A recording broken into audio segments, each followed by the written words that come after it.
Hello, everybody, and welcome to another great episode of My EdTech Life. Thank you so much for joining me on this wonderful day. And wherever it is in the world that you're joining us from, thank you as always for all of your support. We appreciate all the likes, the shares, the follows. Thank you so much for just listening to our content and finding value in it because we have definitely seen those download numbers go up. And as you know, we do what we do for you to bring you some amazing conversations. And today is definitely no different. Today, we are going into the world of podcast, and we're going to be specifically talking about Adobe Podcast. And I'm just really excited to welcome a phenomenal guest that I had the pleasure of just kind of dropping in on a live event that they were doing. And I was like, oh my gosh, like everything kind of lined up. I need to make sure that I have Harmony Jiroudek here on the show. And today, she is our wonderful and today she is our wonderful guest. So Harmony, how are you doing today?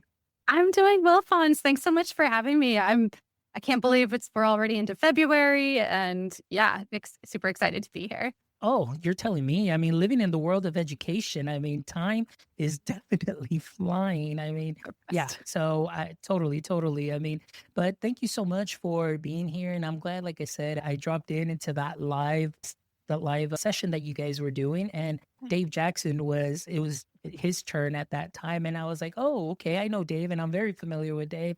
So it was fantastic to be able to see you and connect with you through that live event, and now to have you as a guest and continue our podcast conversation. I'm really excited about that. So before we get started, if you can give us a little brief introduction and what your context is within the podcast space, that would be something fantastic for our audience members to know.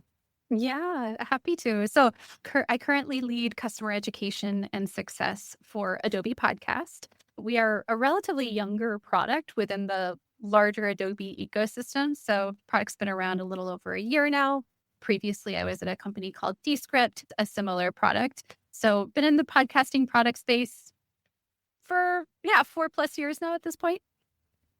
Excellent. So we're going to go ahead and dive in. And what you mentioned is that the Adobe for podcasting is a little younger. And I know we were talking a little bit pre-chat, and I brought up the fact that having the opportunity to be an Adobe innovator and making my chance or getting a chance, excuse me, to travel to Lehigh 2 years ago, that is the first time that I was introduced to Adobe Podcast. And just to see from that back then 2 years ago to where it was just a week ago when I was presenting at TCA. And like I mentioned to you, then I came back and I just kind of started messing around with it. And I was like, whoa, when did this get added? And I was like, I didn't see anything, any announcements or anything. Like, this is fantastic. But tell me about that journey, as far as the team is concerned and your work within that team.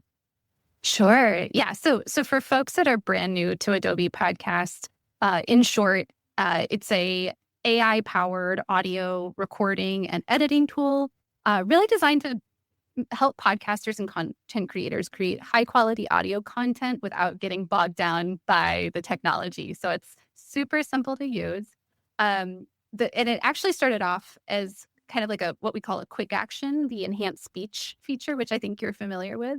Initially, it was just that. It was this landing page where you could go drop in your audio. It would remove background noise and echo, and it would make it sound like you recorded it in a professional studio. So initially, it was just that.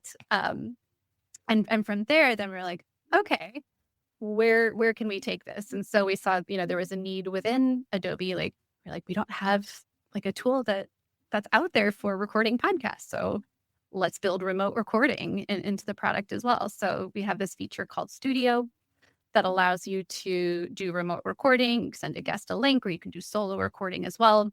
As soon as you're done, it transcribes everything, and you can do text-based editing. And there's great like built-in royalty-free music. And we actually just added to the music library. So lots going on. And that is a lot because, like I mentioned to you, we just got a little glimpse there. And mind you, this is a room full of Adobe for Education innovators. So we're all, in the K-12 classrooms, whether we are in the classroom or supporting teachers in the classroom and students and so on. So when I got a glimpse of this, before going to Lehigh, I had already been familiar and seen it through another friend of mine. His name is Dylan Schmidt, great Oh, podcaster. yeah. Digital I know creative. Dylan. Yeah, he's Yeah, awesome. yeah, he was on my show, and so he's always, like, putting out content, and he did a video like that, and then so I started using it, and I was like, "This is fantastic just for cleaning up that audio." I mean, even if you're using the voice memo notes on your phone and do a quick Yeah. recording and then to be able to drop it in and clean that up, I mean, I was like, "Wow, this really is, you know, moving up." I mean, in other words, it's removing barriers for somebody who may be interested in podcasting, because now Mm. you don't have to worry about, $400 mics or up and all of these interfaces and so on. And now you can just do that here, drop it in, and all of a sudden it's like super clean, nice audio. And then what I love is the little slider where you can kind of leave just a little bit of that little background if you want, just for that ambience and all that good stuff. But to see what it has turned into now recently, and like I mentioned to you, being able to present this at TCEA last week, we definitely got a lot of great feedback. And I say we just because I'm a user, but I mean, I just wanted to let you know that people were very, very happy, especially with the transcript editing portion. And so, as an educator, many of the classroom uses of podcasting have been to, show content mastery, learning, and knowledge. But now being able to do this and seeing the transcript and students being able to clean up and edit the audio and removing some of these verbal crutches that you hear me sometimes with the uhs, the ums, and the plosives is something that is fantastic. And so it's been great to see the product grow. So I'm just really excited to learn a little bit more about where this may be going. But before we get into that, I know you kind of told us a little bit of the story there and I guess removing some of those barriers. But I wanted to ask you, just because of your background and where it is that you're coming from in the podcast space and bringing that experience into Adobe for Podcast, I didn't even get to ask you, and I'm sure that our audience is wanting to know is, how did you, Harmony, get into podcasting or now being part of the podcast world? Yeah, it definitely wasn't expected. I'll say that right out the gate. I'm a musician at heart. That's what I actually did my undergrad and graduate studies in. And so thinking about my career path, it certainly has not been linear. One thing that I did right out of school is I actually started working for the institution I went to. It's called California Institute of the Arts.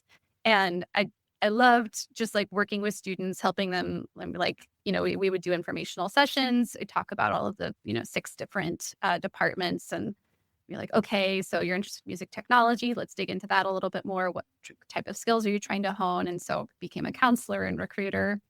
That segued into working at a startup where it was all about making arts education more accessible to students around the world, because I feel very privileged that I got to go to a school like this, but I had to take out student loans and I was still paying them back.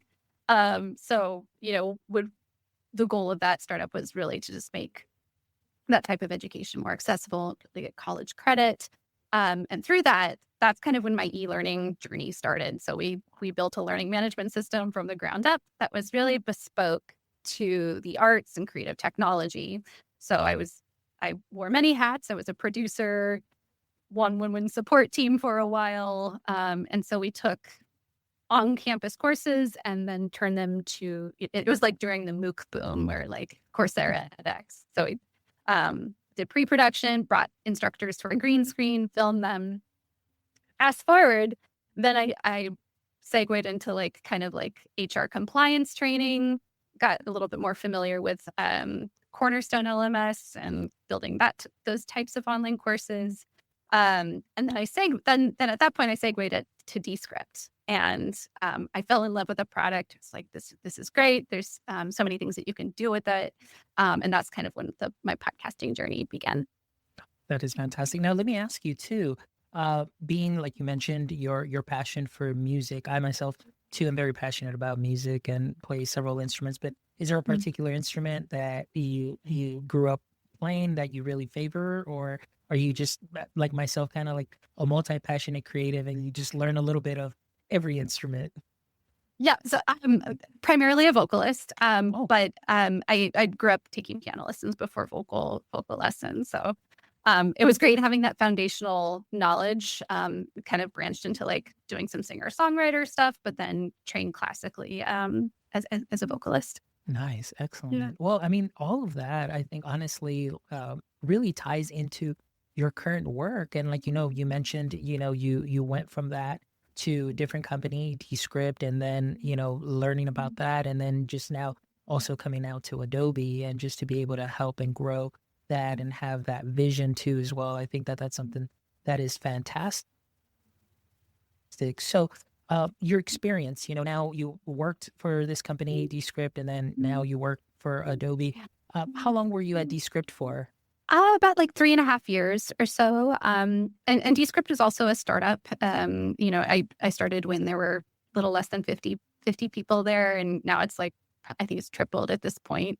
And I think, for me, I was primarily working with enterprise customers. So, you know, great production teams that were producing high quality podcasts. And it was really about getting into the nitty gritty of their workflows, understanding like where at the time Descript fit into their workflow. So if they were also using tools like Audition and Premiere and Pro Tools, it was like, okay, how can we onboard and make you successful with Descript at that time?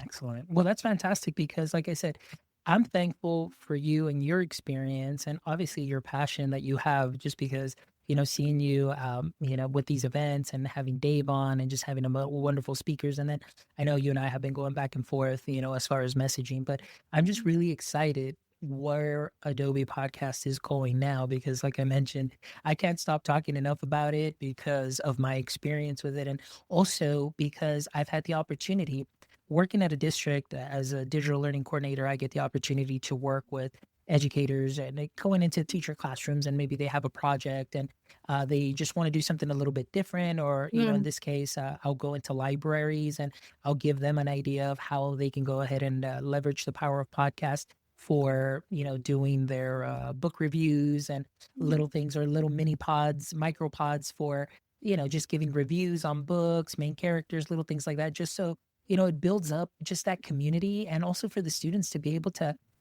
just have that ownership and feel like they're mm, part of something bigger.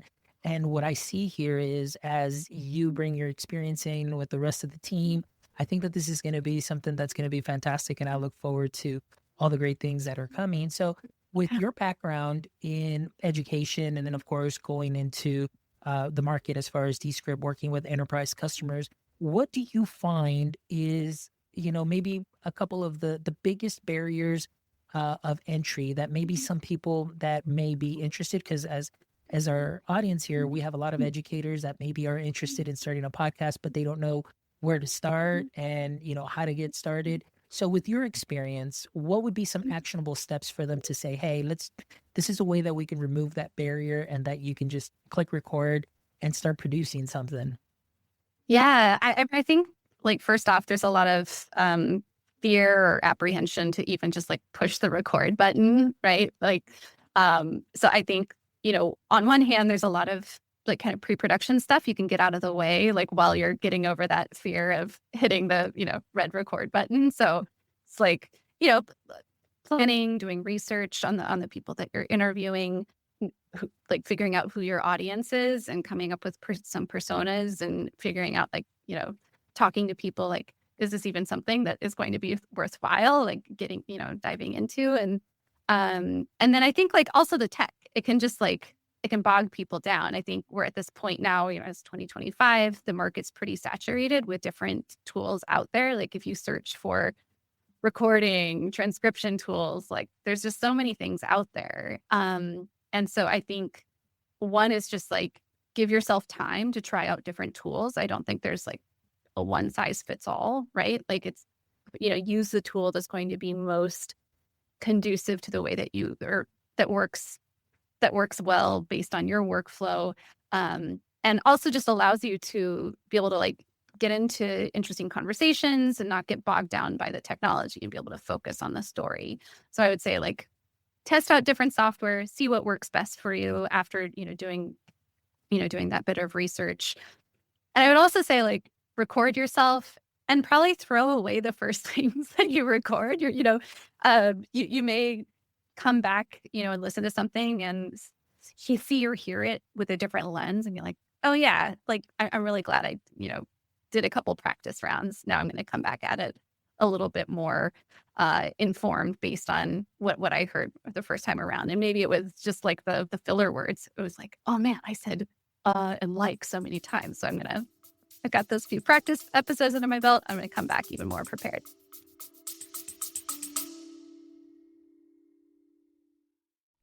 The way we learn is changing.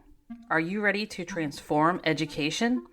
Welcome to Yellow Dig, where learning isn't just another assignment, it's a conversation, a movement, a game changer. With Yellow Dig, students engage naturally, sharing ideas, exploring concepts, and driving conversations that matter. No forced post, no busy work, just real learning. Educators, you'll see the difference. Higher engagement, deeper understanding, and a thriving community of learners who want to participate. From higher ed to workforce training, Yellow Dig fuels curiosity, collaboration, and connection inside and outside of the classroom. The future of learning is here. Are you in? Yellow Dig, connecting minds and igniting possibilities. Excellent. That is fantastic advice. And, if I could go back and start things all over again, I would probably have started there. But, I'll be honest with you, like but when I was in the classroom, this was maybe about 10 years ago. And I had just started hearing a little bit about podcast and education, going to a conference. And so I would just start recording in the classroom with my students. And so we would do a lesson. And what I would do is I would walk around just with my phone and I would record all my students. And what I would do is we would have an activity where we were going over, let's say it was either, just, I don't know, the Revolutionary War or the Roaring 20s was, an era that was a lot of fun and the students always had a great time. So it was great that what I would do is I would assign certain sections of those readings to students. So if I had 25 kids, then I would assign certain sections to them, and then everybody was a subject matter expert. So I would just say, all right, at this time, Dr. Garcia, our guest here, who's joining us from the University of so-and-so, just make it up. And then, of course, they'd speak their part. And then I would put all that together and share it with parents through our digital newsletter. It was something that was fantastic that I never thought at that time that we were doing a podcast. It was just, to me, it was something like, oh, we're just having some fun and enjoying. But now, I mean, this is where a lot of classrooms currently want to go or are in, or they hope to get into. So I really appreciate the advice that you gave and for individuals, but also for teachers and students also to have, just to make sure that we don't get bogged down with a lot of the tech. And so one of the things that I love, like I mentioned, is the ease of use of Adobe Podcast, because my philosophy, I always tell people, and those that know me, I always say, hey, I just got to keep it KISS. Keep it simple and streamlined. Okay. Other people put another S in there, a different type of S, but I just say, if you keep it simple and streamlined, you're going to be good to go. And I can't think of a better platform than Adobe Podcast. So going back to the platform and what it's able to do, I just find it fascinating, like I said, as the ease of use of being able to go in there and just click that record button and really go in and talk. And that transcript is huge. It's a huge help, because there are many, like you mentioned, platforms that are out there that still use, the audio wave files, and then having to go in there and cut and listen and cut and so on. But here, I mean, you've got a nice transcript that's similar to a Word doc or a Google Doc, and highlight, delete, and boom, you just continue going on. I mean, that is something that is fantastic. What has been some of the feedback that you get from this? Because I know, like you mentioned, it's all about that time and efficiency. So what are some of the things that you hear on your side? Yeah. Yeah. No, I think there's two main things I hear. One is just because, again, we're not the only text-based editor in the game now. So I think like the main thing is that the simplicity of it, like you literally open up a project, there's a couple buttons on the left, there's a record button, there's an invite guest button, and that's it. So once you get your transcript back, you're really just focused on that transcript editing experience. So just the simplicity and ease of use, I think, really comes into play. The other thing too, like especially I think like thinking about, the student experience, there's so many sort of use cases for using it in the classroom, whether it's like, to your point, using it on a culmination project or a book review or even language learning, like, be able to see like students light up, like when they hear their voice, recorded back, and then they, there's room for, that self-assessment and making improvements from there. So like, I love seeing like students and faculty like light up when they realize like, oh, I can record and then get the transcript back. And just recently, as you and I were discussing earlier, you can now transcribe in 6 different languages, which I think is huge, especially for education. So I think like there's this element of like wider accessibility and option for like, inclusive learning. So yeah, that paired with the ease of use, and then we'll get to this, but also access to Adobe Express. So there's when you sign up for Adobe Podcast or Adobe Express, you automatically get access to the other. So it's basically you've got your podcasting tool and your design and video tool like wrapped up into like one subscription. And to me, for like as an educator, it's like this is all you need. So I think that would be the thing that like rounds out like what makes it unique in the market. Yes, to all of that. Because like I said, it was funny, also just coming back from TCA, and I was like, well, let me just sit here. And I think this was February 7th, actually, because I have my project dated right here. So I came in here, I was like, well, let me try it out because of the presentation. I'll have an opportunity to go to Puerto Rico and share on this. And there it is. It's all in Spanish. And then not only that, but just I love, like you mentioned, the way the UX for it is fairly simple. You can either upload your audio and you can fix that. You can add the music. You can add, your intros, outros, mid sections. And but one of the things that I do love about this is the ability to have more than one student. And in this case, the only reason that I'm saying students is because this is who I work with the most. But to be able to have them podcast together and just, even though they may not be like, let's say in the same class, this could be a project that is worked on, after school or things of that sort where they have access to that. I think that this is something that is fantastic where they get to work on that. And like you mentioned, submit a culmination project, something describing their unit or a novel that they're writing, or excuse me, a novel that they're reading and studying, and just to be able to partner together and just show their knowledge, but they're working on proper language acquisition. And again, the only reason I'm bringing teacher talk here is because I want my teachers to understand that, in the speaking portion, their proper language, they get to also work on pronunciation, they get to edit, they get the, and build up those personal communication, collaboration skills also in one, and the critical thinking. But then you added that wonderful bonus that I tell my teachers. It's like after that, I mean, you've got, the creative component through Adobe Express too as well. So that's something that is fantastic, all wrapped into one platform. I was like, this is fantastic. And I'm absolutely loving it. That's for sure. So Harmony, let me get a little bit more just from you as far as a couple of things that I do note that I did notice that I absolutely love too is as far as downloads. I know when I was at TCA, teachers were like, well, how does this file download? Because some of them may want to just bring in a section of video to fix the audio. So I love the download portion menu because it's very simple. You can either download as an audio MP3, you can download the transcript as a TXT file. You can also do audiograms, which I thought was something fantastic that I stumbled upon too as well. So tell us a little bit about some of those features as far as the download side of it.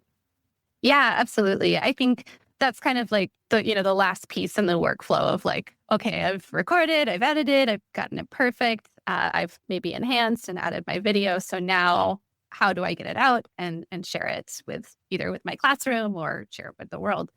And the goal at that point is really just like, let's present you with a bunch of different options, because like for me, I can't really like, I need, if I'm watching a video or just listening to a podcast, like I need the transcript as well, for it to be more, more sticky. And so you can, download the final edited audio in a WAV or MP3 form. Then below that, you've got your transcript that you can download in a couple different formats. We do like TXT, DocX, and PDF, all kind of good for different various use cases. With the premium plan, you can download your original recordings. So if, for example, if we were recording in there, it would record us on separate tracks. So I could pull those down. And then last but not least, audiograms.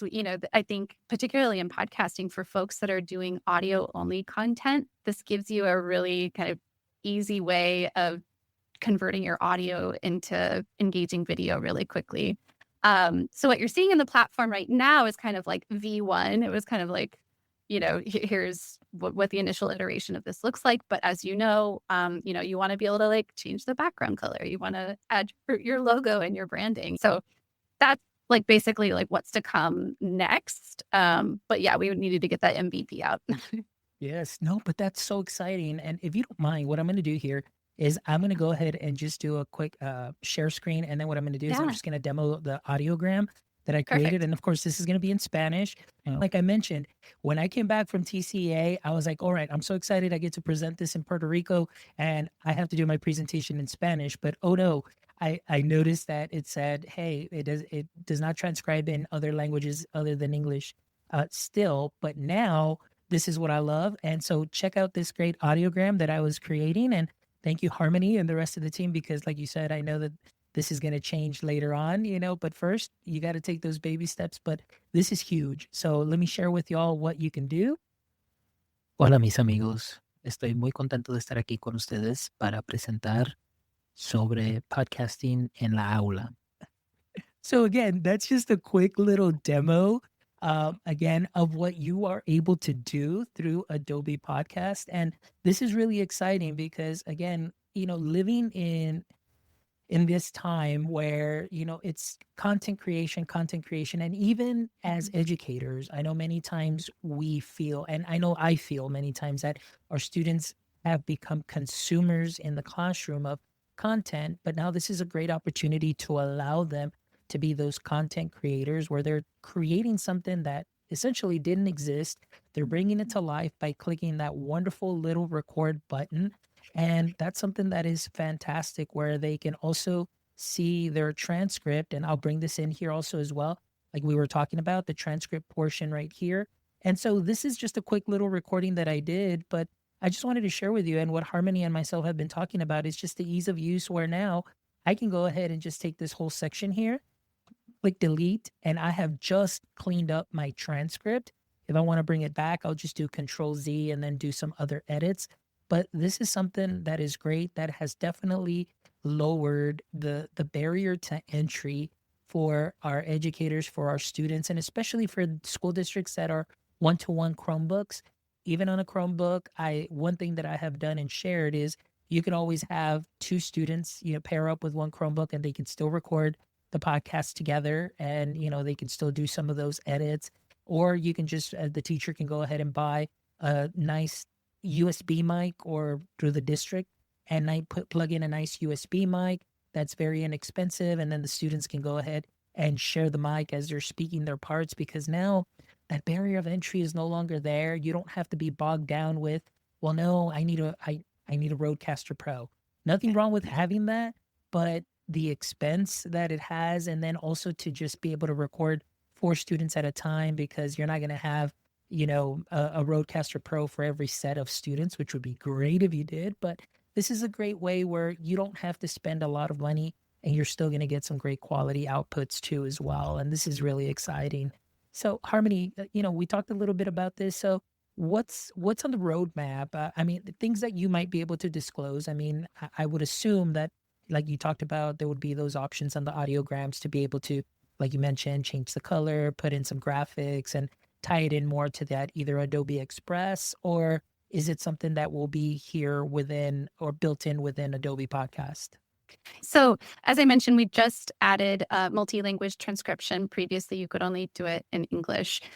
We also just localized the platform in, it's 10 different languages now. So what will be coming, it will be more language support. Hopefully we want to get another, at least 5 to 10 languages added in the next few quarters. That's fantastic. Well, I'm really excited because, like I said, for me, the simplicity of use, and most importantly, because at least from in my mind, as a teacher, like I said, as an educator, lifelong learner, but and working with educators, I feel that this is probably one of the most complete platforms that is out there right now.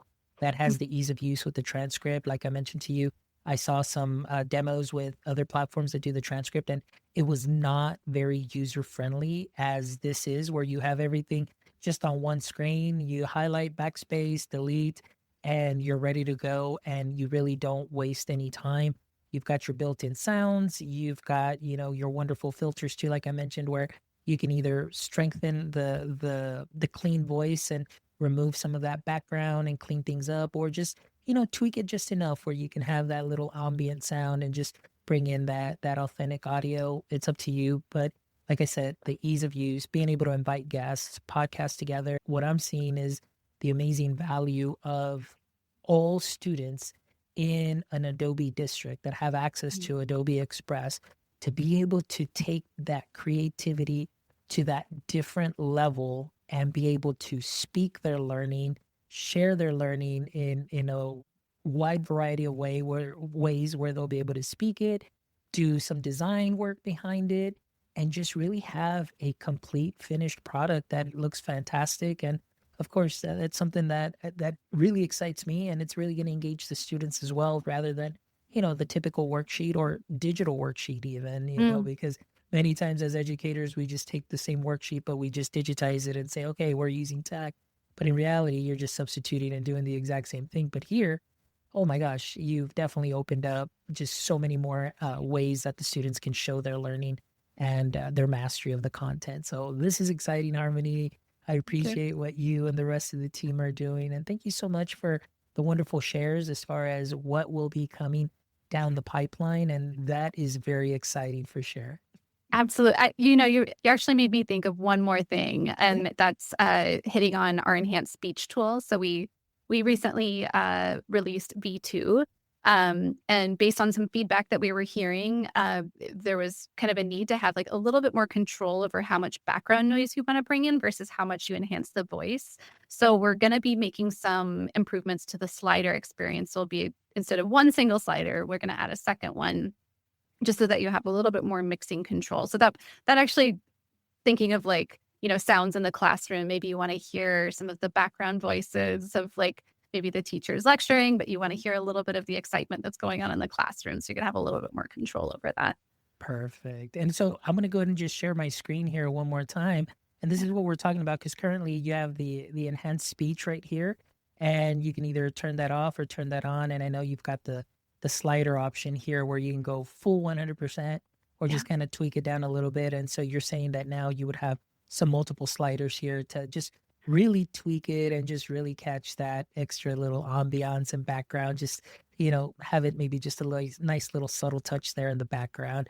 But like I said, it's just the ease of use for me is really what the game changer is that, for teachers to not feel very overwhelmed, the UX, UI for teachers, the UX, UI for students. And like when I went to the particular school that I was working with fourth graders, and then I was working with sixth graders, and they were just very excited at how easy it was to just record together and how easy it was for them to edit.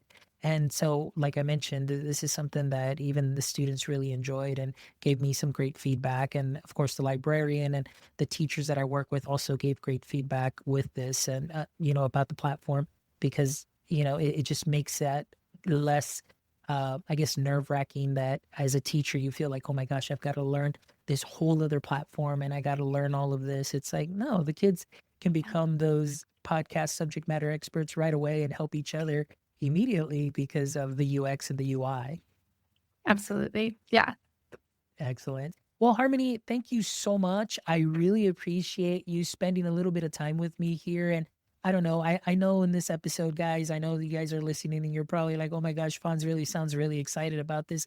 And yes, I am. I am really excited about this. And I'm really excited about all the great things that Harmony shared too as well. Because, guys, I definitely, maybe this is one of the most either just, I don't know, maybe underutilized tools that we have. If you're an Adobe district, make sure that you check out podcast.adobe.com because you'll have access to it. Get on it, share it with your teachers, show them just a little bit of basics and watch them and the students take off with it because this is a wonderful platform to help them continue to grow and engage in the learning as well. One of the things too that Harmony mentioned, in having the transcripts and having students be able to hear their voices for all of you, we know that it's TELPUS season where the students have to work on their speaking skills. So just to be able to have a platform where they can easily click record, read something, give you some feedback, and they can listen to it and you can listen to it.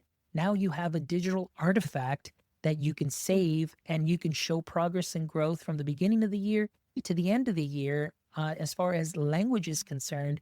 And so think about those things, teachers. This is wonderful. It doesn't always I know that I'm kind of putting that in there, but also it's just the fun that goes with it too as well. So thank you, Adobe Podcast, thank you Harmony for being here and sharing all the wonderful love and the goods that Adobe's bringing. So guys, be on the lookout for that. But for right now, make sure you log on and try it out.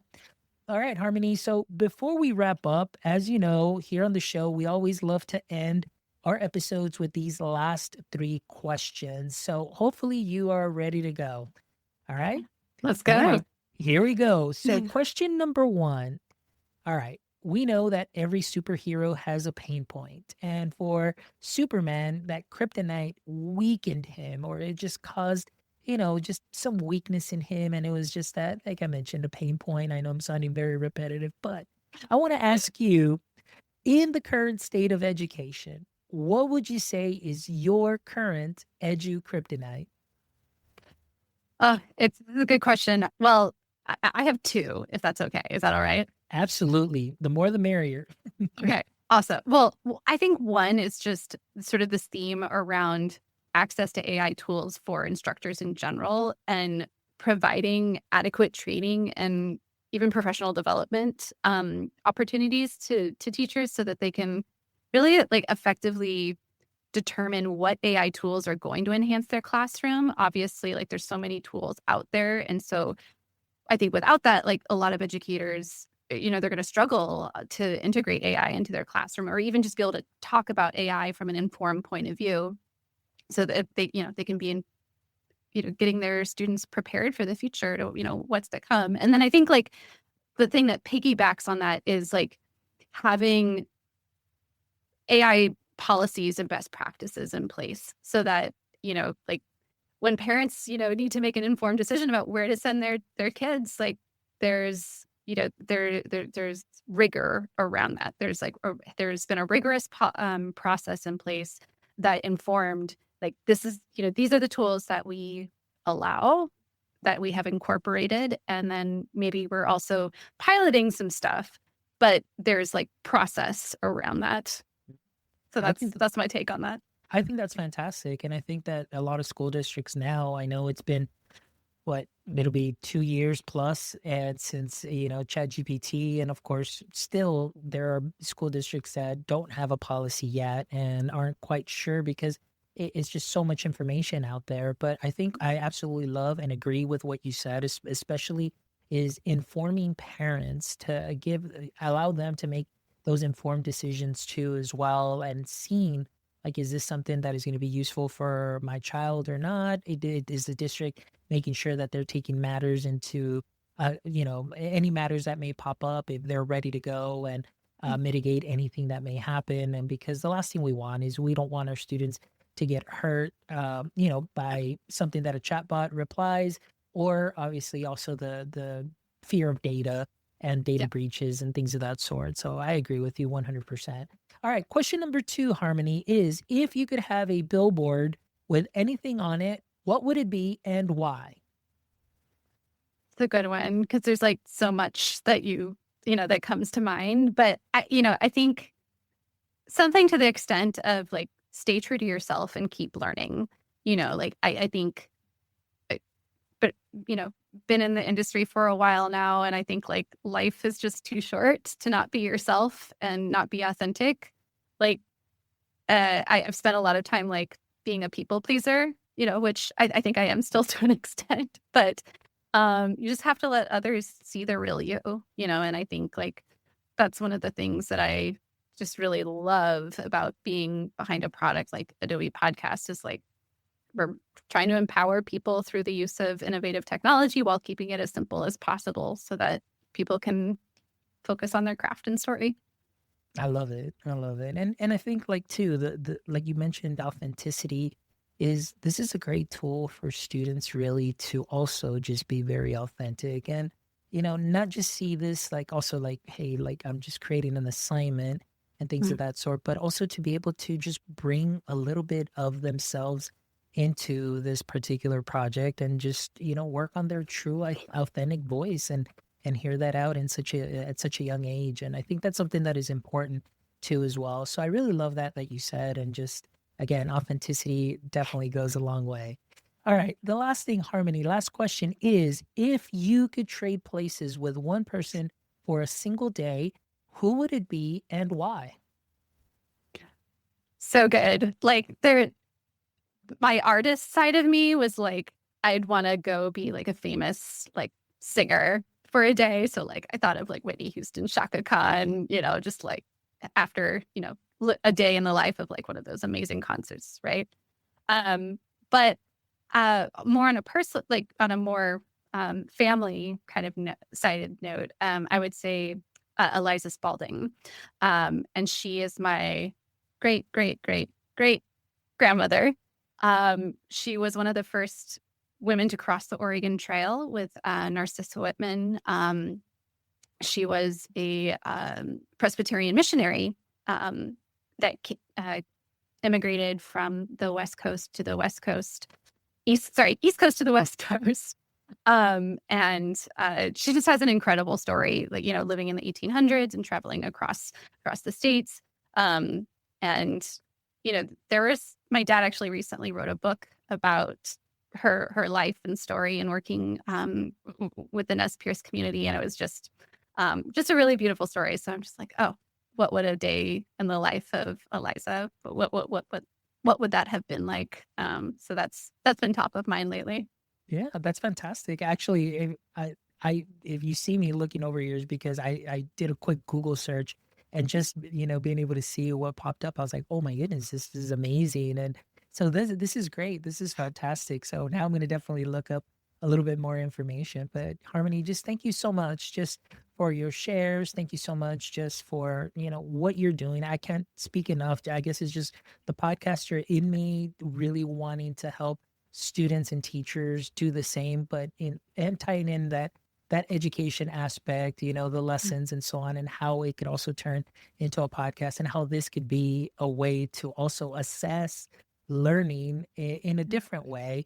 And so I just want to say thank you for your time. Thank you for your effort. And for all our audience members, also thank you so much. And for our amazing sponsors, Eduate, thank you so much for believing in what we do. And Yellow Dig, we really appreciate you and everything that you're doing for us in bringing these great conversations to all of our amazing audience members. And again, don't forget, make sure you jump over to our website at myedtech.life, where you can check out this amazing episode and the other 310 wonderful episodes, where I guarantee you will find a little something that you can sprinkle onto what you are already doing great. If you haven't done so yet, jump over to our YouTube channel, give us a thumbs up. Please subscribe. We are approximately 38 subscribers away from 1,000 subscribers, and that is our mission, guys. Help us get to 1,000. So please make sure you jump on over and keep on following us on all socials. Thank you so much for all of that support. And until next time, my friends, don't forget, as always, stay techie.